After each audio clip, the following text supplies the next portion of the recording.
नमस्कार, स्वागत है आपका। आप देख रहे हैं वर्ल्ड नाउ। मैं हूं आपके साथ विवेक चांडिल्य। वर्ल्ड नाउ में हम आपको बताते हैं दुनिया की वो खबरें जिसका आप पर असर होता है, पूरी दुनिया पर असर होता है। हम आपको बताते हैं दुनिया में कहां इस वक्त क्या हलचल मची हुई है, कहां जंगी हालात बने हुए हैं, कहां तनाव की स्थिति बनी हुई है, कहां एक दूसरे के खिलाफ साजिशें की जा रही हैं।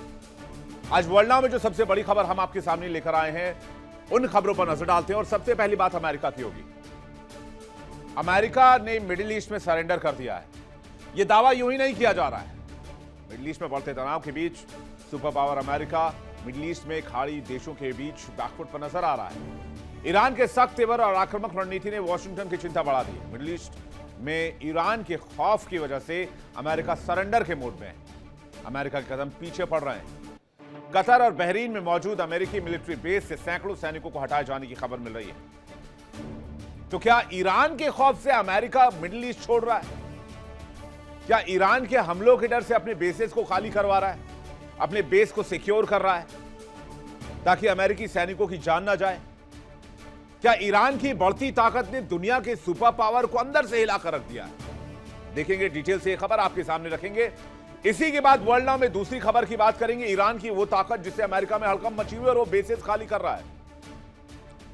हिंद महासागर में ईरान ने अलवंद डिस्ट्रॉयर उतार दिया है। और ये सिर्फ एक सैन्य तैनाती नहीं, ये छाती पर चढ़कर ईरान अमेरिका के ये कह रहा है, दम है तो हमला करके दिखाओ। ये चुनौती आंखों में आंख डालकर, ये उस देश की चुनौती है जिस देश पर 6 महीने पहले अमेरिका 7 महीने पहले हमला भी कर चुका है, लेकिन वापस हमला करने की ताकत नहीं जुटा पा रहा। और उसके ठीक उलट वो मिडिल ईस्ट में अपने बेसिस को खाली करवा रहा है। यानी मिडिल ईस्ट में युद्ध की आहट अब महज आशंका नहीं रही है, बल्कि हालात धीरे धीरे उसी ओर दिख रहे हैं। अमेरिका और ईरान के बीच तनाव उस मोड़ पर आ चुका है जहां से वापसी का रास्ता बिल्कुल ही नजर नहीं आता है। हिंद महासागर में ईरानी नौसैनिकों की मौजूदगी क्या अमेरिका के लिए डायरेक्ट चुनौती नहीं है? क्या यह तैनाती आने वाले बड़े टकराव के संकेत नहीं है? और क्या इन्हीं तैनातियों की वजह से मिडिल ईस्ट छोड़कर अमेरिका भाग रहा है? डिटेल से दिखाएंगे आपको खबर। वर्ल्ड नाउ में बात करेंगे अमेरिका के एक और बड़ी खबर की। अमेरिका के सुपर पावर राष्ट्रपति, सो कॉल्ड सुपर पावर राष्ट्रपति, जो अपने आप के अलावा या अपने देश के अलावा किसी और देश को ना तो देश मानते हैं और ना ही ताकत मानते हैं। और जब से वो रिजीम में आए तब से मनमाने तरीके से पूरी दुनिया पर टैरिफ टेररिज्म फैला है। मैं खुलकर कहता हूं कि टैरिफ का आतंक था जिसका इस्तेमाल डोनाल्ड ट्रंप ने खुलकर किया। और इस ताकत के इस्तेमाल पर चल गया सुप्रीम हथौड़ा। वो टैरिफ डोनाल्ड ट्रंप के लिए 440 वोल्ट का झटका बन गया। दुनिया भर के देशों पर मनमानी टैरिफ थोपने वाले अमेरिकी राष्ट्रपति डोनाल्ड ट्रंप को अपने ही देश में सबसे बड़ी अदालत से 440 वोल्ट का करंट लगा। सुप्रीम कोर्ट ने साफ शब्दों में कहा कि राष्ट्रपति को टैरिफ लगाने का सीमित अधिकार नहीं है। राष्ट्रपति ने पार्लियामेंट से कोई मंजूरी नहीं ली। कोर्ट के मुताबिक ट्रंप प्रशासन ने राष्ट्रीय आपातकाल से जुड़े कानून का उल्लंघन किया, गलत इस्तेमाल किया, दुरुपयोग किया और गैर कानूनी तरीके से पूरी दुनिया पर टैरिफ इम्पोज किया। यानी जिस टैरिफ पॉलिसी को डोनाल्ड ट्रंप अप्लाई करके अपनी पीठ थपथपा रहे थे, अमेरिका फर्स्ट की पहचान बता रहे थे, उसी नीति को सुप्रीम कोर्ट ने सुप्रीम हथौड़े से धराशायी कर दिया। इसके बाद डोनाल्ड ट्रंप घर में घिर गए। उसके बाद कह रहे हैं मैं राष्ट्रपति हूं, मैं कुछ भी फैसला कर सकता हूं। बहुत कमाल की स्थिति अमेरिका में बनी हुई है। इस खबर को जरूर देखिएगा। अंदर खाने क्या खबर चल रही है, डोनाल्ड ट्रंप ने क्या कुछ कहा है, क्या बयान सामने आया है, इसका इंपैक्ट अमेरिका के अंदर क्या है, कितने ट्रिलियन डॉलर अमेरिका को दुनिया को वापस करने होंगे, सारी डिटेल मैं आपको दूंगा, कहीं मत जाइएगा। इसके बाद वर्ल्ड नाउ में बात करेंगे ड्रैगन के उस ताकत की जो पूरी दुनिया को दिखा रहा है। वो रोबोट्स की फौज उतारना चाहता है जो इंसानों की तरह चलती है, इंसानों की तरह रोबोट्स नाचते हैं और साथ ही साथ वो इंसानों जैसे ताइक्वांडो और कराटे भी करते हैं और हथियार चलाने की ट्रेनिंग भी कर रहे हैं। दुनिया इस रोबो ताकत की बात कर रही है। कहते हैं कि ये रोबोट शाओलिन भिक्षुओं के साथ कुंग फू की ट्रेनिंग ले रहे हैं। एआई से लैस इन रोबोटिक सैनिकों का लाइव डेमोन्स्ट्रेशन हुआ है पीपल्स लिबरेशन आर्मी की यूनिवर्सिटी में, जहां मशीनें सिर्फ आदेश नहीं मान रही बल्कि मार्शल आर्ट्स की बारीकियां भी सीखती नजर आ रही हैं और डांस भी करती नजर आ रही हैं। क्या दुनिया को इससे डरना चाहिए? इसके बाद वर्ल्ड नाउ में आगे जानेंगे ड्रैगन की इस नई चाल के मायने और दुनिया पर इसके इंपैक्ट के बारे में। अगर इनको वेपनाइज कर दिया गया तो फिर क्या होगा? क्या वो हॉलीवुड की एक फिल्म आई थी टर्मिनेटर, अगर आपने देखी हो, बहुत सारे उसकी सीक्वल बन चुके हैं, प्रीक्वल बन चुके हैं, कहीं वैसी कोई स्थिति तो नहीं बनने वाली है? नजर डालेंगे। तो चलिए शुरुआत करते हैं और देखते हैं वर्ल्ड नाउ। वर्ल्ड नाउ में सबसे पहले बात करेंगे अमेरिका के सुप्रीम सरेंडर की। मिडिल ईस्ट में अमेरिका सरेंडर मोड में दिख रहा है। मिडिल ईस्ट में अमेरिका ईरान के खौफ से बैकफुट पर नजर आ रहा है। मिडिल ईस्ट में बढ़ते तनाव के बीच सुपर पावर अमेरिका प्रेशर में है और इसलिए सरेंडर मोड में। यह हम नहीं कह रहे, यह दावा किया जा रहा है और इसके पीछे की खबर भी आपको बताते हैं। ईरान के तेवर ने क्या वॉशिंगटन को पीछे हटने पर मजबूर कर दिया है? क्या वॉशिंगटन की कोई नई चाल है? जो लेटेस्ट खबर आ रही है उसके मुताबिक कतर और बहरीन में मौजूद अमेरिकी मिलिट्री बेस से बड़ी संख्या में सैनिकों को हटाया जा रहा है, बेस खाली करवाया जा रहा है। आपको याद होगा ईरान ने कहा था कि अमेरिका के एक एक बेस को फूंक डालेंगे अगर अमेरिका ने ईरान पर हमले की जुर्रत की। तो क्या अमेरिका डर गया? क्या डोनाल्ड ट्रंप डर गए? इंटरनेशनल मीडिया की रिपोर्ट के मुताबिक कतर के अल उदैद एयरबेस, जो कि सबसे बड़ा एयरबेस है इस इलाके का, और बहरीन में मौजूद अमेरिकी ठिकानों से सैकड़ों अमेरिकी सैनिकों को बाहर निकाल लिया गया और वापस इस इलाके से सुरक्षित जगहों पर भेजा जा रहा है। बहरीन में अमेरिकी नौसेना का 5th फ्लीट तैनात है।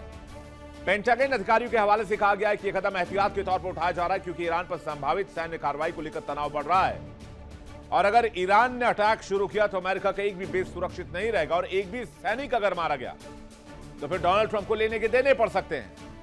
न नाक बचेगी ना साख बचेगी, फिर डोनाल्ड ट्रंप करेंगे तो करेंगे। पहले ही टैरिफ के मामले में अमेरिका के अंदर लुटे पिटे पड़े हैं डोनाल्ड ट्रंप। इससे पहले खबर यह भी हमने आपको दिखाई थी कि सीरिया से भी अमेरिकी सैनिकों ने अपना बोरिया बिस्तर बांध लिया था।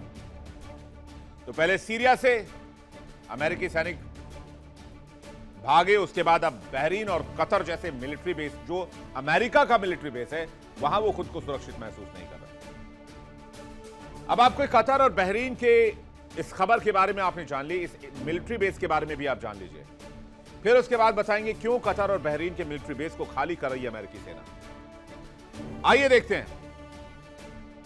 15 बड़े सैन्य बेस है, 45 जगहों पर सेना की तैनाती है और ये वो इलाका आप देख रहे हैं जहां पर अमेरिकी बेसेस मौजूद हैं।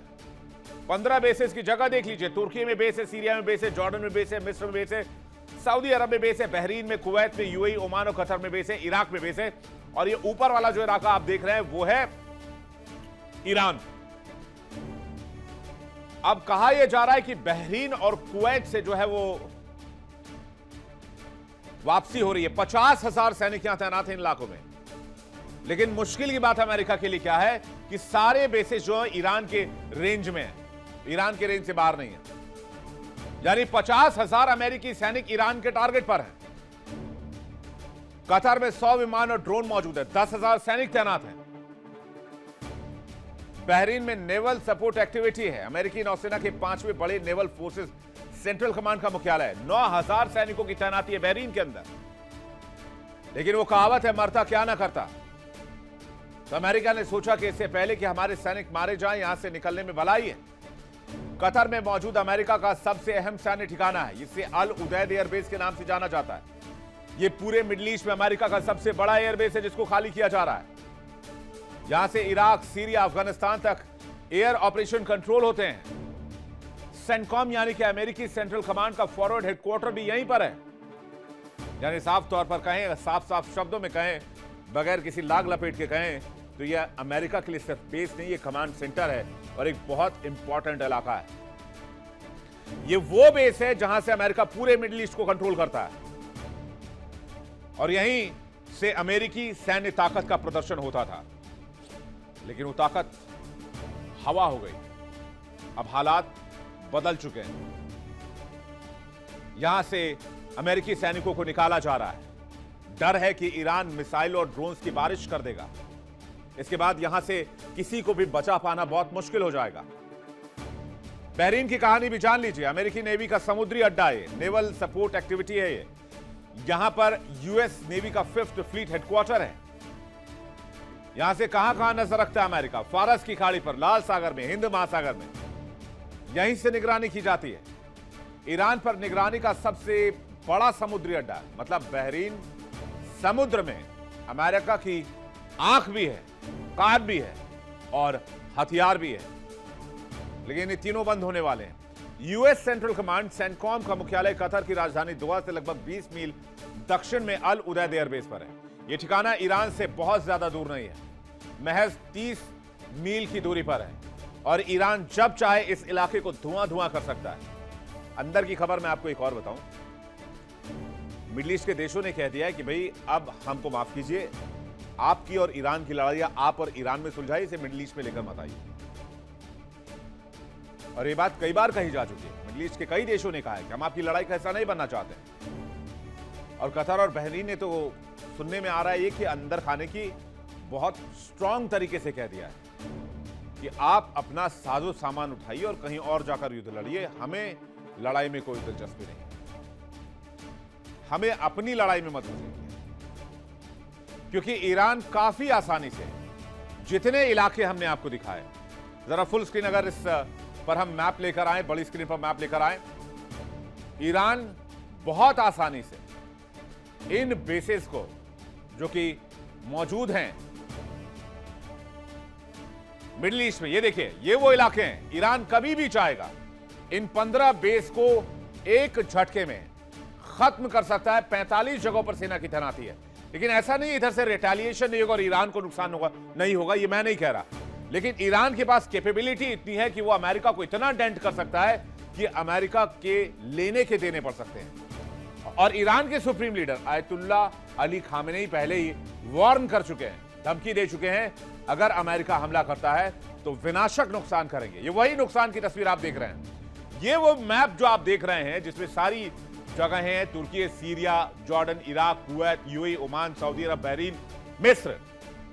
ये जो बेसिस हैं वो सब के सब खामनेई के टारगेट पर हैं, खामनेई के निशाने पर रहे, खामनेई के सुलेमानी तलवार की धार पर है। यानी ईरान जब चाहे इन बेसिस पर खतरनाक तरीके से अटैक शुरू कर सकता है और अमेरिका बहुत हद तक भी कोशिश करेगा तो कुछ ही बेसिस को सुरक्षित रख पाएगा, सभी बेसिस को सुरक्षित नहीं कर पाएगा। यानी कि अमेरिका को पता है कि वो सभी सैनिकों को नहीं बचा सकता, इसलिए यहां से सैनिक हटाए जा रहे हैं। और यह बहस बस शुरुआत है, यह महज अभी एक तरह से स्टार्ट है। अभी कई और बेसिस से ऐसी ही खबर आनी बाकी है। संयुक्त अरब अमीरात के अल दफरा एयरबेस में भी अमेरिका की 380 एयर विंग तैनात है, जहां ड्रोन और निगरानी विमानों की भरमार है। माना जा रहा है कि ईरान पर सीधे अमेरिका पर हमला करने की बजाय पहले की तरफ प्रॉक्सी मिलिशिया के रास्ते से हमला करेगा। कताइब, हिजबुल्लाह, हूती विद्रोही, बशर अल असद समर्थक मिलिशिया और लेबनानी हिजबुल्लाह जैसे संगठन पहले ही अमेरिकी ठिकानों को निशाना बना चुके हैं। और यहां से अगर अमेरिका वापस जा रहा है तो आप यकीन मानिए ये जो 15 बेस इस इलाके में मौजूद है, सबसे सैनिकों की संख्या कम की जाएगी, लेकिन फुटप्रिंट तो रह जाएंगे। ईरान तब भी हमला करेगा, आप लिख के ले लीजिए अगर अटैक हुआ, क्योंकि इंफ्रास्ट्रक्चर तो है। अभी सैनिक जा रहे, कल वापस आ जाएंगे, तो ना रहेगी बांस और ना बजेगी बांसुरी। इसलिए ईरान चाहेगा कि उन बेसिस को ही मिटा दिया जाए, इंफ्रास्ट्रक्चर खत्म कर दिया जाए, सैनिक ना मरे। इसलिए अमेरिका कोशिश कर रहा है कि पहले सैनिकों को खाली करा लिया जाए, उसके बाद देखेंगे युद्ध कैसे लड़ना है ईरान से। इसलिए अभी तक अटैक नहीं हो पाया। साल 2020 में जब अमेरिका ने ईरान के IRGC प्रमुख जनरल कासिम सुलेमानी को बगदाद में मार गिराया था, तब ईरान ने सीधा बदला लिया था। उसने अल उदैद एयरबेस और इब्रिल एयरबेस पर 13 बैलिस्टिक मिसाइल से हमला किया था, जिसमें दर्जनों अमेरिकी सैनिक घायल हुए थे, कुछ सैनिकों की जान भी चली गई। उस हमले में साफ हो गया था कि ईरान अमेरिकी ठिकानों की सटीक लोकेशन जानता है और उसके पास उन्हें निशाना बनाने की काबिलियत है और मिसाइल लॉक्ड है, रेडी टू फायर मोड में। और यही मॉडल फिर से दोहराया जाएगा और ये बात अमेरिका को पता है। राष्ट्रपति डोनाल्ड ट्रंप ने कहा था कि वो ईरान पर सीमित सैन्य हमले के विकल्प पर विचार कर रहे हैं। जब पत्रकार ने पूछा कि क्या बातचीत के दौरान भी हमला हो सकता है, इस पर ट्रंप ने जवाब दिया, मैं इस पर विचार कर रहा हूं। उन्होंने एक दिन पहले ईरान को 10 से 15 दिन का वक्त दिया था और कहा था कि अगर परमाणु कार्यक्रम पर समझौता नहीं हुआ तो बहुत बुरा होगा। वह एक रिपोर्ट आई है कि ईरान पर हमले से पहले सुप्रीम लीडर खामेनेई और उनके बेटे को भी टारगेट किया जा सकता है, लेकिन उससे पहले अमेरिका टारगेट पर है। अमेरिका अपने बेसेस खाली कर रहा है। दूसरी तरफ ईरान से भी एक बहुत बड़ा अपडेट सामने आया। ईरान के विदेश मंत्री सैयद अब्बास अरागची ने कहा कि उनका देश 2 से 3 दिन में परमाणु समझौते का ड्राफ्ट तैयार कर लेगा। इसके बाद दोनों पक्षों के बीच एक और दौर की बातचीत हो सकती है। आराघची ने अमेरिकी चैनल को दिए इंटरव्यू में कहा कि हम युद्ध के लिए भी तैयार हैं और शांति के लिए भी पूरी तरीके से तैयार हैं। लेकिन अमेरिका मिडिल ईस्ट में सरेंडर क्यों कर रहा है, यानी कि अपने बेसिस को खाली क्यों कर रहा है, इसे समझने की आवश्यकता। आइए देखते हैं। खामेनेई जितने सुलझे हुए नेता हैं उतने ही खतरनाक भी माने जाते हैं। यही वजह है कि 1979 से लेकर 2026 तक खामेनेई की सत्ता को ईरान में कोई चुनौती नहीं दे पाया, और ईरान के बाहर से भी खामेनेई की सत्ता को अमेरिका आज तक हिला नहीं पाया। खामेनेई की अपनी 2 लाख सोल्जर्स की आर्मी, जिसे IRGC कहते हैं। इसके अलावा ईरानी सेना ने मिसाइलों का जखीरा वॉर रेडी मोड में रखा है। IRGC ने सेचिल मिसाइलों से हमले की तैयारी की है। ईरान की मीडियम रेंज बैलिस्टिक मिसाइल है MRBM। इसकी रेंज 2500 किलोमीटर है, 1500 किलो तक बारूद ले जाने में सक्षम है। आराघची ने कहा है कि हमें उम्मीद है 1 हफ्ते के भीतर मसौदे पर गंभीर बातचीत शुरू हो सकती है और किसी नतीजे पर पहुंचा जा सकता है, वरना ईंट का जवाब पत्थर से दिया जाएगा। ईरान समझौते के लिए तैयार है, लेकिन अपने संप्रभुता से कोई समझौता नहीं करेगा। अब बात आती है कि ईरान ने अमेरिका को टक्कर देने के लिए क्या तैयारी की है। इसी हफ्ते ईरान की IRGC ने होर्मुज स्ट्रेट पर नेवल एक्सरसाइज की, इसकी खबर हमने आपको दिखाई थी। तब ईरान ने होर्मुज को ब्लॉक भी कर दिया था। यह इशारा था कि हमला हुआ तो वो होर्मुज को अपने कंट्रोल में ले लेंगे। और IRGC के पास सैकड़ों छोटी नावें हैं, स्वॉर्म ड्रोन हैं, स्वॉर्म शिप्स हैं, ड्रोन शिप्स हैं, और एक साथ स्वॉर्म अटैक करने में ईरान का कोई सानी नहीं है। इन पर विस्फोटक भरकर ईरान अमेरिकी फ्रिगेट्स पर, डिस्ट्रॉयर्स पर, बेसिस पर कभी भी हमला कर सकता है। अमेरिका के बंकर बस्टर बमों से बचने के लिए ईरान ने अपने मिसाइलों और ड्रोन्स को जमीन से 500 फीट नीचे कंक्रीट की गुफाओं में छिपा दिया है। यहीं से ईरान मिसाइलें लॉन्च कर सकता है। ईरान ने हाल ही में 1000 नए ड्रोन तैयार किए, जिसके जरिए वो अमेरिकी फ्रिगेट्स, अमेरिकी बेसिस, क्रेट्स पर भी हमला कर सकता है। मैसेज क्लियर है अमेरिका के लिए कि आज अगर बातचीत कर लो, मौका है, कल को यह मौका नहीं मिलेगा। अमेरिका भी कह रहा है कि बातचीत होगी तो मेरी शर्त पर होगी, वरना नहीं होगी। ईरान भी कह रहा है कि बातचीत होगी तो मेरी शर्त पर होगी, वरना नहीं होगी। दोनों तरफ से कोई झुकने के लिए तैयार नहीं है। और इस बीच मिडिल ईस्ट से सैनिकों की वापसी, बेसेस को खाली कराना, यह मैसेज है कि अमेरिका या तो बहुत बड़े जंग की तैयारी कर रहा है, और वो जंग जमीन पर नहीं लड़ी जाएगी, वो जंग आसमान से लड़ी जाएगी, फाइटर जेट से लड़ी जाएगी, मिसाइलों से लड़ी जाएगी। और इसलिए इस वक्त वेट एंड वॉच की स्थिति है, और अमेरिका अपने बेसिस को खाली करके खुद को सेफ मोड में डाल रहा है, ताकि उनके सैनिकों की जान ना जाए। उन्हें पता है ईरान की ताकत के बारे में, क्योंकि ईरान एक बार अगर हमला शुरू कर देगा तो फिर यहां पर अमेरिका को खुद को संभालना मुश्किल हो जाएगा। हालात ऐसे हैं कि खाड़ी देशों में सैन्य हलचल भी बढ़ गई है। दूसरी तरफ कूटनीतिक कोशिशें भी जारी हैं। सैनिकों की निकासी इस बात का संकेत मानी जा रही है कि अमेरिका हर स्थिति के लिए तैयार रहना चाहता है। लेकिन दुनिया के जानकार इसे अमेरिका के सरेंडर के तौर पर देख रहे हैं। आपको क्या लगता है, क्या मिडिल ईस्ट से सैनिकों की वापसी अमेरिका का सरेंडर है? इस खबर पर हमारी नजर रहेगी। आगे बढ़ते हैं वर्ल्ड नाउ में एक और बड़ी खबर। हिंद महासागर में खामेनेई ने एक ऐसी चाल चल दी है जो शतरंज की बिसात पर अमेरिका के लिए चेक एंड मेट। ईरान ने हिंद महासागर में अपना डिस्ट्रॉयर अलवंद उतार दिया है। यह नाम शायद आप पहली बार सुन रहे हो। इस डिस्ट्रॉयर के बारे में आपको बताएंगे, इसकी ताकत के बारे में आपको बताएंगे। लेकिन एक बात तो साफ है कि युद्ध की आहट नहीं है अभी, अब यह युद्ध की घंटी है।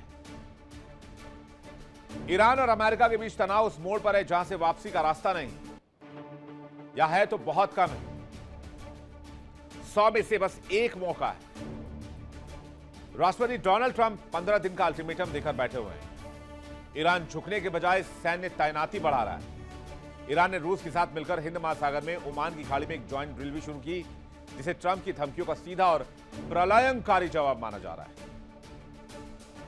ईरान की नौसेना और रूस की स्पेशल ऑपरेशन टीमें मिलकर सैन्य अभ्यास चला रही है। ईरान इस अभ्यास के लिए अपनी शक्तिशाली डिस्ट्रॉयर अलवंद को समंदर में उतार चुका है। ड्रिल के दौरान मिसाइल लॉन्च करने वाले वॉरशिप, हेलीकॉप्टर, लैंडिंग क्राफ्ट और कॉम्बैट स्पीड बोट का बड़े पैमाने पर उपयोग किया गया है। अभी किस चिड़िया का नाम है अलवंद, ये भी देख लीजिए।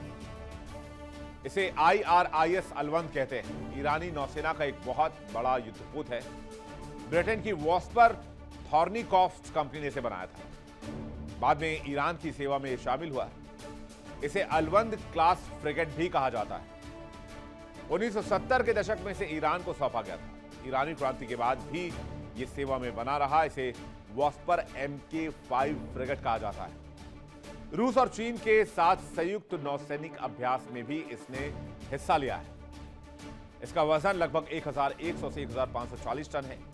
लंबाई 94.5 मीटर है। गति अधिकतम लगभग 39 नॉट्स है, तकरीबन 72 किलोमीटर पर घंटे की रफ्तार।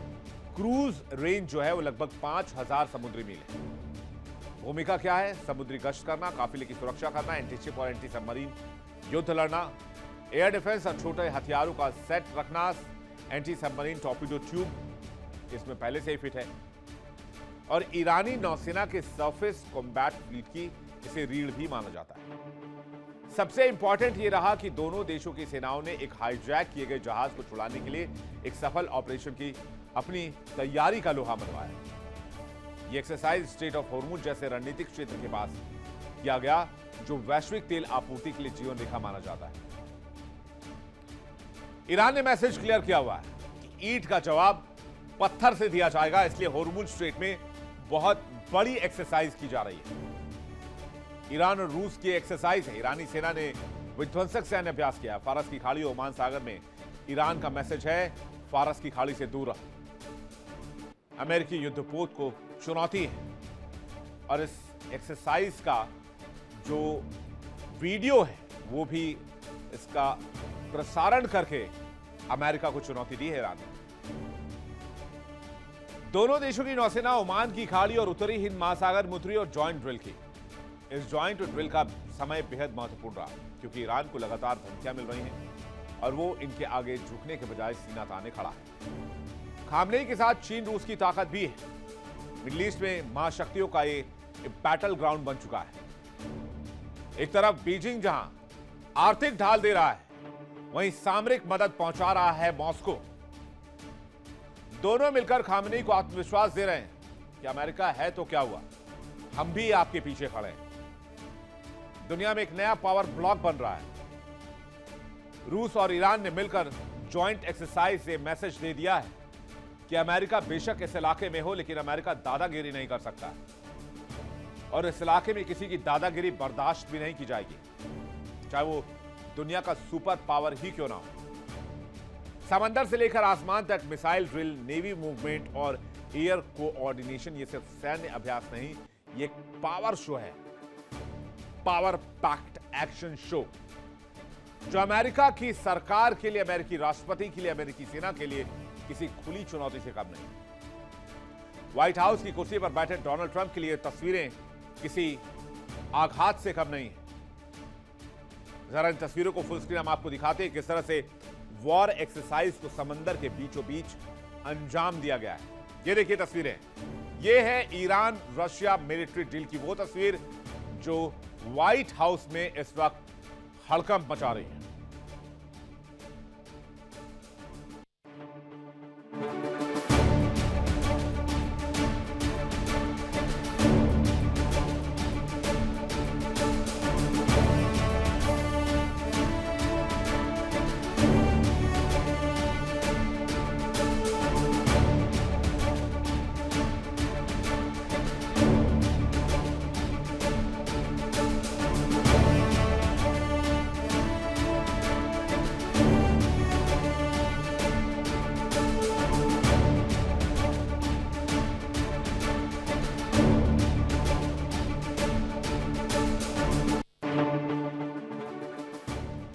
व्हाइट हाउस की कुर्सी पर बैठे डोनाल्ड ट्रंप के लिए यह किसी बुरे सपने से कम नहीं है। रूस और ईरान की नजदीकियां अमेरिका के होश फाख्ता कर रही हैं, अमेरिकी विदेश नीति के लिए खुली चुनौती बनकर उभर रही हैं। पहले ईरान ने कहा था कि वो अभ्यास नहीं करेगा, लेकिन रूस ने कहा कि अभ्यास से किसी को कोई परहेज नहीं होना चाहिए, हम किसी के खिलाफ सैन्य एक्शन नहीं ले रहे हैं और ईरान को अपनी संप्रभुता की रक्षा का पूरा अधिकार है। उसके बाद इस वॉर ड्रिल को करने का फैसला किया गया, जिसमें ईरान ने भी हिस्सा लिया और रूस ने भी हिस्सा लिया, और वो भी तब जब इस इलाके में ऑलरेडी अमेरिकी सैनिकों की मौजूदगी है। और ये मौजूदगी कोई सामान्य मौजूदगी नहीं है कि एक शिप लेकर घूम रहे हैं। अमेरिका यहां 3 से 4 एयरक्राफ्ट कैरियर लेकर चक्कर काट रहा है। लेकिन इसी दरमियान अमेरिका की छाती पर बैठकर ईरान और रशिया वॉर एक्सरसाइज कर रहे हैं। ये एक मैसेज है वॉशिंगटन को कि दुनिया अमेरिका की दादागिरी के नीचे झुककर रहने वाली नहीं है। वक्त आ चुका है कि अब देश, दुनिया बाइपोलर वर्ल्ड से निकलकर मल्टीपोलर वर्ल्ड की तरफ जाएं। इसलिए मिडिल ईस्ट में अब महाशक्तियों का जंगी अखाड़ा दिख रहा है। ईरान के सर्वोच्च नेता आयतुल्ला अली खामनेई को क्लियर सपोर्ट है चीन और रूस का, और यह सपोर्ट सिर्फ सैन्य सपोर्ट नहीं है, आर्थिक सपोर्ट भी है। ईरान आज की तारीख में अमेरिका के लिए वो चुनौती है जिसे अमेरिका सुलझाना तो चाहता है, लेकिन वो ये भी चाहता है कि एक भी मिसाइल और एक भी बुलेट फायर ना हो और प्रेशर पर बात बन जाए, दबाव में डील हो जाए। वहीं ईरान इस स्थिति में है कि ईरान कह रहा है कि अगर दम है तो हमला करो, उसके बाद देखेंगे जो भी होगा। क्योंकि ईरान को पता है कि ईरान के साथ बीजिंग की आर्थिक ढाल है और मॉस्को की मिलिट्री पॉलिटिकल शैडो भी है। चीन जो तेल व्यापार करता है ईरान से, और अमेरिका चाहता है कि ईरान चीन को तेल ना दे। वहीं रशिया जो पश्चिम से बदला लेना चाहता है और खास करके वेस्ट पर, यूरोप और अमेरिका पर हर मोर्चे पर दबाव बनाने की कोशिश में लगा रहता है। और इसलिए ईरान एक बहुत अच्छा ऑप्शन है इन दोनों देशों के लिए। बीजिंग की खामोशी और आर्थिक सपोर्ट, मॉस्को की मुस्कान, ये कोई संयोग नहीं है, ये रणनीति है। शी जिनपिंग की आर्थिक ताकत और व्लादिमीर पुतिन की सैन्य आक्रामकता दोनों मिलकर खामनेई को वो आत्मविश्वास दे रहे हैं जो पश्चिम के लिए सीधी चेतावनी है। और इस बीच ये मैसेज कि वो डिस्ट्रॉयर्स तैनात कर रहे हैं, अलवंद एयरक्राफ्ट कैरियर उतार रहे हैं मैदान में, समंदर में, इसका मतलब यह है कि अभी भी जंग की आग सुलग सकती है। और ये कब होगा कोई नहीं जानता, शायद 1 घंटे में, या शायद 1 दिन में, या शायद 1 हफ्ते में, या शायद 1 महीने में। इस खबर पर हमारी नजर आएगी। आगे बढ़ते हैं। डोनाल्ड ट्रंप मिडिल ईस्ट में बुरी तरीके से घिर चुके हैं, अमेरिकी बेसेस को खाली कर रहे हैं, ईरान की चुनौती से निपट नहीं पा रहे हैं। लेकिन अब अमेरिकी राष्ट्रपति ना घर के रह गए और ना घाट के रह गए, क्योंकि खाड़ी में फंसने के बाद डोनाल्ड ट्रंप घरेलू मोर्चे पर भी लुटपिट गए हैं, फंस गए हैं। सुप्रीम कोर्ट के एक फैसले ने डोनाल्ड ट्रंप की टैरिफ पॉलिसी की कमर तोड़ दी। जिस टैरिफ को ट्रंप ने अमेरिकी ताकत की पहचान बताया था, अब वही टैरिफ अमेरिका के लिए, या यूं कहें कि अमेरिकी राष्ट्रपति के लिए, गले की हड्डी बन चुका है। दुनिया भर के देशों को टैरिफ टेररिज्म से डराने वाले, टैरिफ मनमाने तरीके से थोपने वाले राष्ट्रपति डोनाल्ड ट्रंप अमेरिकी सुप्रीम कोर्ट के आगे हार गए। सुप्रीम कोर्ट ने साफ किया कि ट्रंप को टैरिफ लगाने का कोई अधिकार ही नहीं है। उन्होंने गैर कानूनी तरीके से, बगैर संसद की मंजूरी के, अंधाधुंध टैरिफ का इस्तेमाल किया। सुप्रीम कोर्ट ने फैसला देते हुए कहा कि अमेरिकी राष्ट्रपति ने राष्ट्रीय आपातकाल के लिए रखे गए नियमों का गलत इस्तेमाल किया और इस नियम का इस्तेमाल करके जो टैरिफ लगाया वो इस नियम का ही उल्लंघन है, ये गैर कानूनी है। चीफ जस्टिस जॉन रॉबर्ट्स के 6-3 के फैसलों में न्यायालय ने निचली अदालतों के फैसलों को सही ठहराया। और याद कीजिए, वर्ल्ड नाउ में हमने आपको बताया था कि निचली 2 अदालतों में इस मामले में ट्रंप को झटका लगा है और उस फैसले को सुप्रीम कोर्ट भी कंसीडर करेगा। और बहुत हद तक इस बात की संभावना है 90%, 99% कि सुप्रीम कोर्ट से डोनाल्ड ट्रंप को झटका लगेगा ही लगेगा। हमने इसी शो में इस बात की संभावना जाहिर की थी और वही हुआ जो हमने आपको वर्ल्ड नाउ में बताया था। ट्रंप ने बड़े पैमाने पर इंपोर्ट टैक्स लगाने के लिए अंतर्राष्ट्रीय आपातकालीन आर्थिक पावर एक्ट IEEPA का उपयोग करते हुए अपने अधिकारों का दुरुपयोग किया। यह बात सुप्रीम कोर्ट को अच्छी नहीं लगी।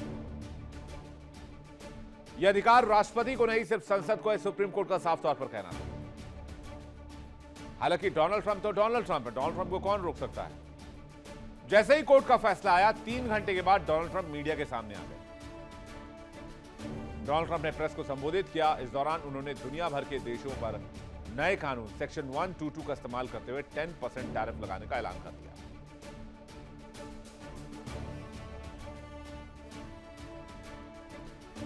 The Supreme Court's ruling on tariffs is deeply disappointing, and I'm ashamed of certain members of the court, absolutely ashamed, for not having the courage to do what's right for our country. The Supreme Court's ruling on tariffs is deeply disappointing, and I'm ashamed of certain members of the court, absolutely ashamed, for not having the courage to do what's right for our country.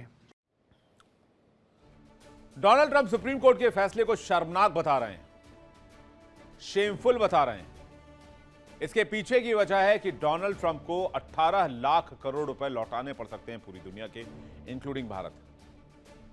इसलिए Donald Trump ने आनन फानन में एक और executive order पर sign किया, section 122 का इस्तेमाल करते हुए, और दुनिया के तमाम देशों पर एक बेस टैरिफ का ऐलान किया, 10% का टैरिफ। और ये टैरिफ 24 फरवरी से पूरी दुनिया पर अमेरिका लागू कर देगा। ट्रंप ने टैरिफ को अवैध बताने वाले जजों की आलोचना की। और जैसा कि आपने सुना कि डोनाल्ड ट्रंप ने कहा कि मुझे कोर्ट के कुछ जजों पर शर्म आ रही है, वो देश के लिए कलंक है, उनमें हमारे देश के लिए सही काम करने की हिम्मत नहीं है। डोनाल्ड ट्रंप की प्रेस कॉन्फ्रेंस में इंपॉर्टेंट क्या रहा, बड़ी बातें क्या रही, ये देख लीजिए। टैरिफ पर सुप्रीम हथौड़ा चला तो रद्द किए गए टैरिफ लागू करने के लिए मुझे संसद की जरूरत नहीं है, यह बयान दिया डोनाल्ड ट्रंप ने। उन्होंने संसद को, सुप्रीम कोर्ट को, सबको बाईपास कर दिया। उन्होंने कहा कि राष्ट्रपति को मिले अधिकारों के तहत मैं टैरिफ लागू कर सकता हूं, मेरे पास प्लान बी है। रिफंड को लेकर क्या कहा कि सुप्रीम कोर्ट ने रिफंड पर कोई स्पष्ट निर्देश नहीं दिया है। अमेरिकी सरकार टैरिफ के तौर पर वसूला गया पैसा किसी कंपनी को वापस नहीं करेगी। और कोर्ट के फैसले पर ट्रंप ने हमला भी किया। सुप्रीम कोर्ट के जज के बारे में ट्रंप ने कहा कि जज ने बेहद घटिया फैसला सुनाया। इस मामले में अगले 2 साल तक कोर्ट में मुकदमा चलेगा और हम अगले 5 साल तक कोर्ट का रुख करेंगे। और सुप्रीम कोर्ट के फैसले पर यह थोड़ा सा हास्यास्पद हो गया। डोनाल्ड ट्रंप कह रहे हैं कि सुप्रीम कोर्ट के फैसलों पर विदेशी ताकतों का असर था और अगर टैरिफ नहीं लगाए गए तो अमेरिका को नुकसान हो जाएगा। कई दूसरे देश उद्योगों में अमेरिका से आगे निकल जाएंगे। यानी अब डोनाल्ड ट्रंप डरा रहे हैं अमेरिकियों को, अमेरिका के लोगों को, और पूर्व राष्ट्रपतियों को निशाना साध रहे हैं। कह रहे हैं टैरिफ का फैसला पहले ही लिया जाना चाहिए था। पूर्व राष्ट्रपतियों ने अमेरिका को कमजोर होने दिया, दूसरे देशों ने इसका फायदा उठाया। लेकिन प्रेस कॉन्फ्रेंस में डोनाल्ड ट्रंप से यह सवाल पूछा जाना चाहिए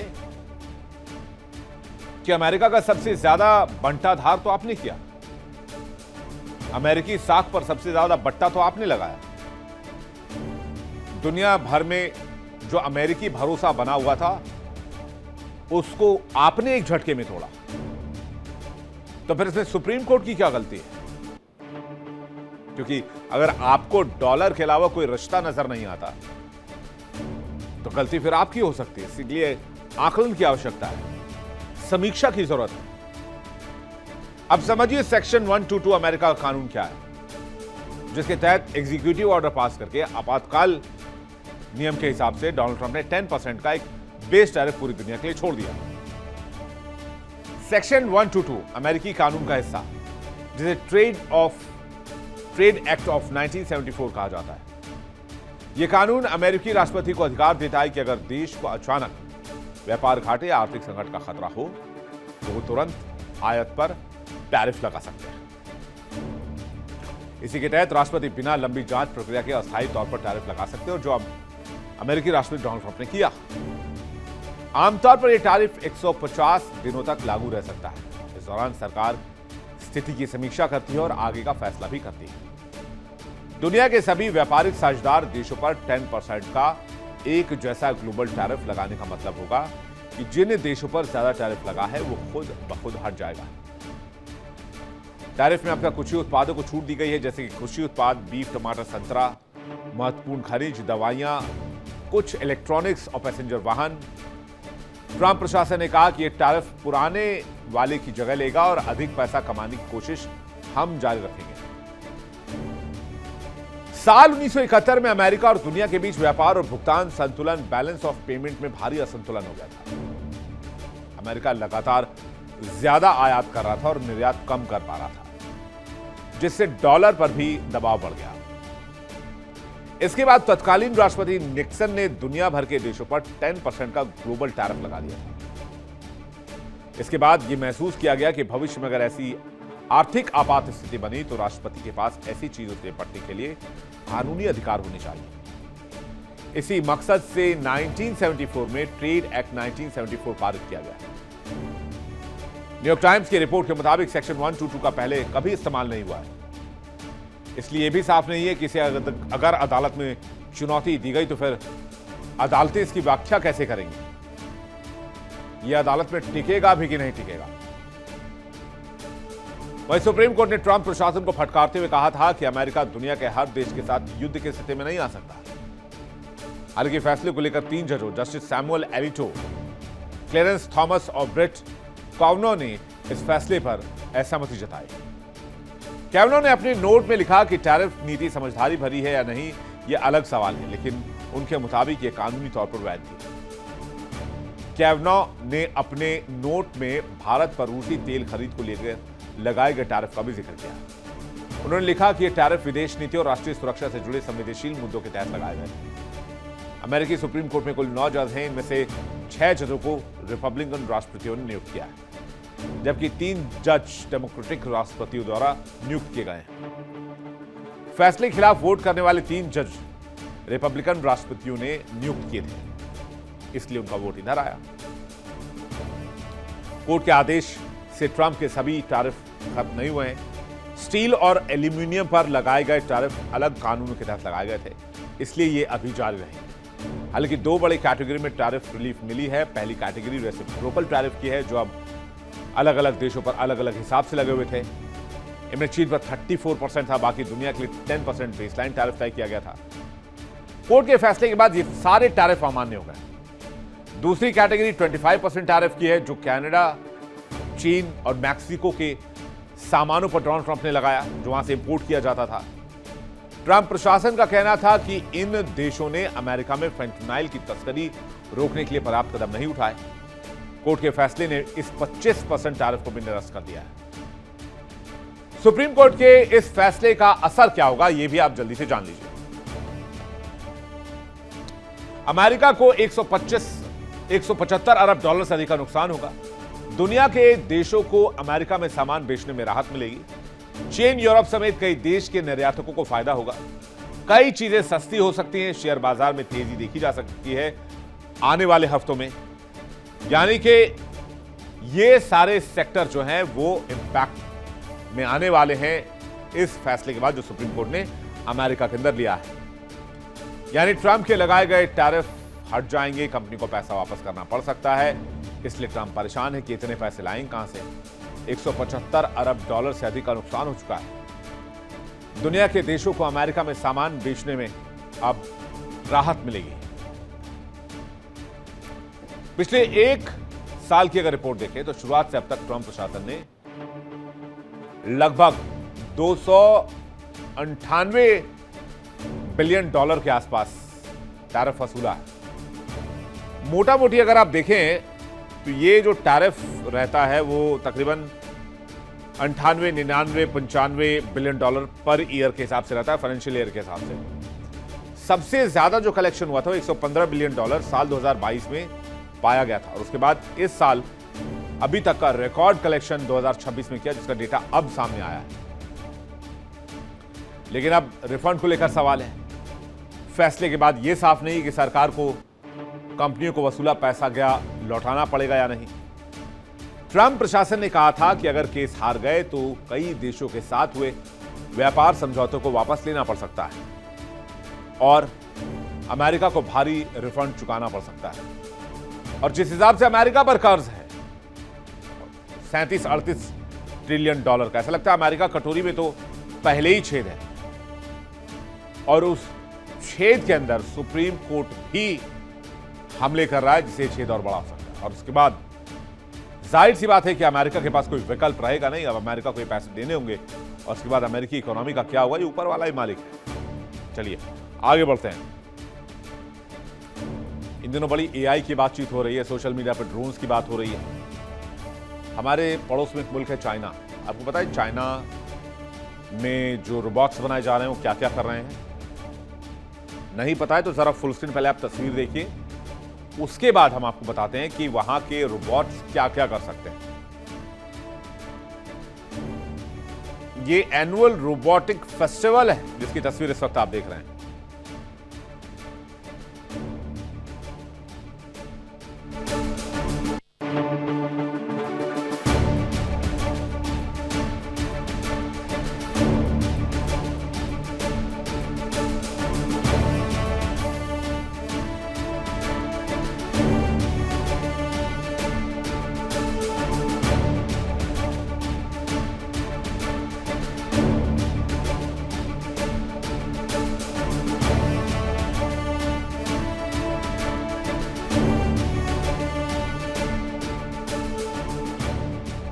ह्यूमनाइड रोबोट का दम दिखाया। शानदार तकनीक, सटीक प्रदर्शन, दुनिया भर में रोबोटिक्स की रेस और कौन सबसे तेज, ये सबसे बड़ा सवाल। और इस बीच चीन का यह प्रदर्शन, ह्यूमनॉइड रोबोट्स। नए साल पर ड्रैगन ने यह ताकत दिखाई है। ये इंसानों की तरह नाचते हैं, इंसानों की तरह कराटे करते हैं, कुंग-फू करते हैं। यानी चीन ने ऐसी रोबोटिक आर्मी तैयार कर ली है जिन्हें अगर वेपनाइज कर दिया गया तो ये हथियार भी चला सकते हैं।